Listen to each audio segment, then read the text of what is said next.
দল ক্ষমতায় না এলে আর কখনো ভাত খাবো না, এমনই এক কঠিন প্রতিজ্ঞা করেছিলেন কিশোরগঞ্জের বিএনপি সমর্থক ৭৯ বছর বয়সী বৃদ্ধ ইনু মিয়া। এরপরে কেটে গেছে ১৭ বছর। নিজ বাড়ি বা দাওয়াতে গিয়েও শত অনুরোধে আর ভাত খাননি তিনি।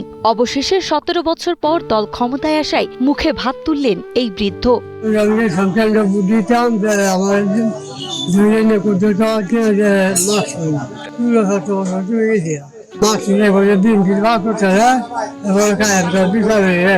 সে প্রতিজ্ঞা করেছিল যদি বিএনপি ক্ষমতায় আসে তাহলে আমি ভাত খাবো, এর আগে আর ভাত খাবো না। আজকে যখন বিএনপি ক্ষমতায় আসছে, ক্ষমতা আসার পর আলম ভাইয়ের নেতৃত্বে আমরা এখানে এলাকাবাসী সকলে মিলে তাকে এই ভাত খাওয়ানোর ব্যবস্থা করে এবং ভাত খাওয়াইছি।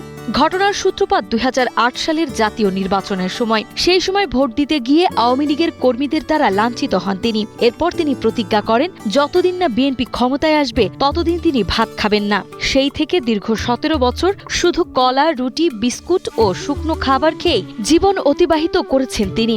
এমনকি কোনো সামাজিক বা পারিবারিক অনুষ্ঠানে গেলেও তিনি ভাতের ধারের কাছেও যেতেন না। এসবের জন্য তাকে হাসি ঠাট্টার পাত্র হতে হয়। তবে হাজার প্রতিবন্ধকতা সত্ত্বেও তিনি তার সিদ্ধান্তে ছিলেন অটল। আমাদের কেন্দ্রে যখন নির্বাচন হয়েছিল তখন ইনুকা আমাদের স্কুলে গেছিল ভোট দেওয়ার জন্য। মানে লাইনে হাত দাঁড়াইছে, লাইনে দাঁড়ানোর পর থেকে তারে থাপ্পড় মারছে, 2টা চর মারছে। চর মারার পরে সে আমরা দইরা বাড়িতে আনছি। আনার পরে চিকিৎসা কিছু করছে। করার পরে সে প্রতিজ্ঞা করেছে যে দল যতদিন পর্যন্ত ক্ষমতা না যাবে ততদিন পর্যন্ত আমি ভাত খাবো না। পরে এই পর্যন্ত আর ১৭ বছর ধরে তারে আমরা ভাত খাওয়াইতে পারছি না। ত্রয়োদশ জাতীয় সংসদ নির্বাচনে বিএনপির নিরঙ্কুশ বিজয়ের পরে ইনু মিয়ার সেই অপেক্ষার অবসান ঘটে। তারই ত্যাগের সম্মান জানাতে বাংলার নববর্ষের দুপুরে পাট ও বস্ত্র প্রতিমন্ত্রী মোহাম্মদ শরীফুল আলম কুলিয়ারচরে পশ্চিম জগৎচর এলাকায় ইনু মিয়ার নিজ বাড়িতে গিয়ে তাকে ভাত খাইয়ে এই প্রতিজ্ঞা ভাঙান। ১৭ বছর পর আওয়ামী সন্ত্রাসী দূর করার পরে আজকে বিএনপি সরকার আসার পরে মন্ত্রী মহোদয় আজকে আমাদের ইনু মিয়াকে ভাত খাওয়াচ্ছে এবং আমরা এলাকাবাসী সকলে আনন্দিত এবং খুশি। আজকে মাননীয় মন্ত্রী মহোদয় ওনার বাড়িতে আসছেন, আমরা এলাকাবাসী খুবই আনন্দিত। এটা একটা বিরল ঘটনা।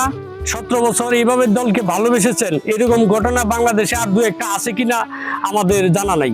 ১৭ বছর পর ইনু মিয়া ভাত খাওয়ায় স্থানীয়রা ভিড় করেন তার বাড়ি। সেই সাথে বৃদ্ধ ইনু মিয়ার শারীরিক দুর্বলতা নিয়ে চিন্তিত পরিবারও খুশিতে এখন নিচ্ছে স্বস্তির নিঃশ্বাস। আজকে আমার স্বামী আজকে ভাত খাইছে, কিন্তু আজকে আলম খাওয়াইছে। ১৭ বছর ধরে ভাত খানা। আমার বিয়ে হয়েছে ১৫ বছর হয়েছে, এর ভিতরে অনেক জোর জবরদস্তি করছি, খাওয়াইতাম, খাইছে না। মানে আজকে আলম সাহেব আয়া খাওয়াইছে, আমাকে আমরা অনেক খুশি হয়েছি।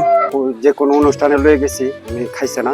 আলম সাহেব আইলে, এমপি হইলে, মন্ত্রী হইলে উনি সাথে আমি একসাথে বয়ে খাবো। দীর্ঘ প্রতীক্ষার অবসান ঘটিয়ে দলের একনিষ্ঠ ও ত্যাগী কর্মী ইনু মিয়ার মুখে ভাত তুলে দিতে পেরে অত্যন্ত আনন্দিত হন পাট ও বস্ত্র প্রতিমন্ত্রী। তৃণমূলের এসব অকুতভয় নেতাকর্মীদের সীমাহীন ত্যাগ, পরিবার পরিজন ভুলে দলের জন্য লড়াই এবং অন্যায়ের বিরুদ্ধে দৃঢ় অবস্থানের কারণেই আজ দল টিকে আছে এবং নেতারা পদে আসতে পেরেছেন বলে কৃতজ্ঞতা প্রকাশ করেন প্রতিমন্ত্রী মোহাম্মদ শরীফুল আলম। উনি তার প্রতিজ্ঞা অক্ষরে অক্ষরে পালন করেছে।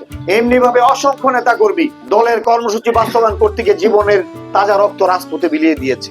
আজকে আমি ইনু ভাইকে স্যালুট জানাই। বিএনপি চেয়ারম্যান, বর্তমান সরকারের মাননীয় প্রধানমন্ত্রী জনাব তারেক রহমান সাহেবের পক্ষ থেকে আপনাকে লাল সালাম জানাই। আপনার মতো ব্যক্তি, আপনার মতো কর্মী, আপনার মতো ত্যাগীদের কারণে তৃণমূলে যেমনি বিএনপি টিকে আছে, আপনাদের মতো ত্যাগীদের কারণে আমার মতো শরীফুল আলম আজকে এমপি, আজকে মন্ত্রী, আজকে নেতা।